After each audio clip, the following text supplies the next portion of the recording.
All right. Hey, welcome back. So I do have time for another episode before supper. So I've got time to do big washes of color.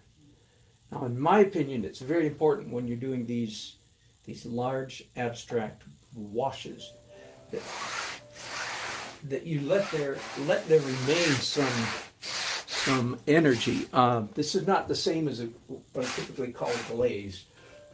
You know, I often call this layer glaze, but it's I want more energy happening on the canvas, not less. And again, those of you who follow me, you know I'm real big on this terminology about creating sufficient chaos. Energy is a more staid word, but really chaos kind of gets the point across. And what I'm going to do right now is actually lift off some of what I just put down so that I can go back to my initial blue streak. And I don't want to lose that. I don't want to lose the contrasty stuff too quickly. Okay, now, go to some brushes now. Another principle. So chaos or energy.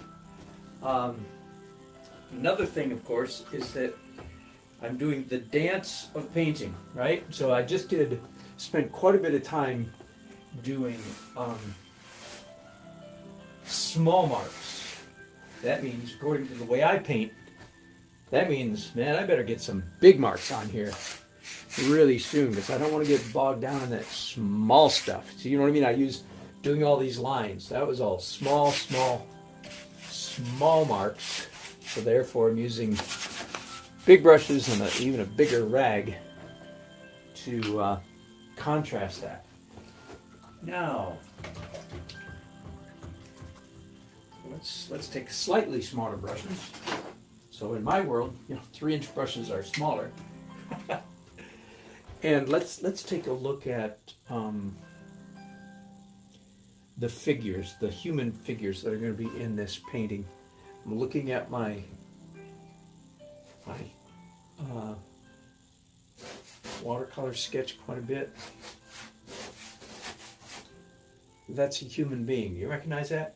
That's Jerry. And here's Jerry's wife standing happily beside him. How about that? And then, again, I'm looking at my watercolor sketch here that I did. That's helping me quite a bit. And then I want to do these figures that are in the foreground. I wanted to get these in pretty early because I don't want to waste a lot of time. These people are standing on this side of everything in this picture. Here's the bar, the counter close to us, and they're standing, of course, on this side of it. Way over here. Yeah, so what I'm indicating here is a low point of view so that these people who are close to us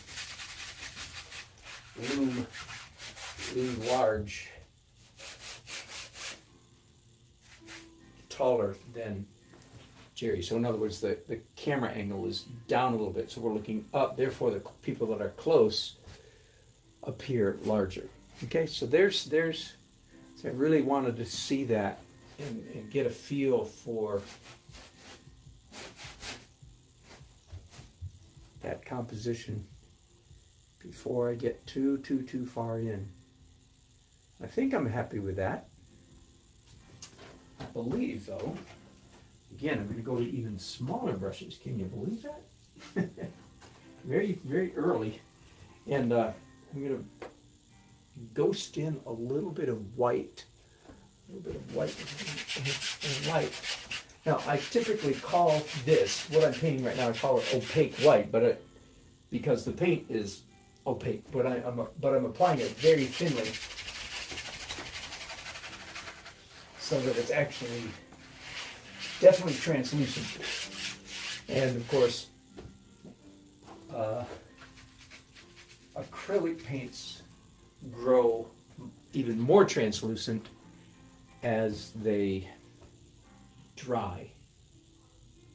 So kind of like Elmer's glue. Not as bad as Elmer's glue, but very much along the same principle. As the water dries out of them, they become more transparent. So I just want to just ghost in here with major big lines.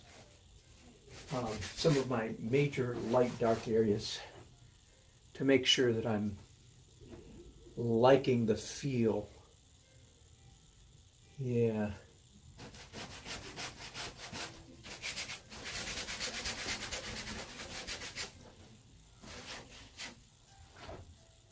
Now here's the rule.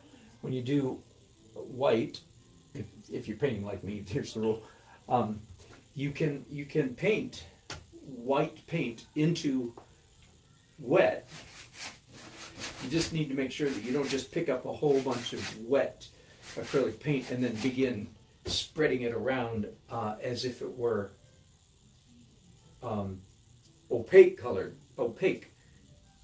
abstract paint. So you can smear it around a little bit, but then stop, because we don't want to lose the magic of transparency. Anyway, what I'm thinking of right now, honestly, is basically a shaft of light, more or less coming from upper left to lower right, as a meta composition. The biggest shape in this painting would be this shaft of light coming down here, broken up, of course, by people and then shelves and so forth. Is it time for supper? Uh-huh. Yeah, okay. I'll be there in just a minute. Yahoo, I have received the call. Don't worry about kids in timeout when you come. Okay. Okay, good. That's a good place to stop. When I come back, I have no idea what I'm going to do. But thanks for watching. Be back in just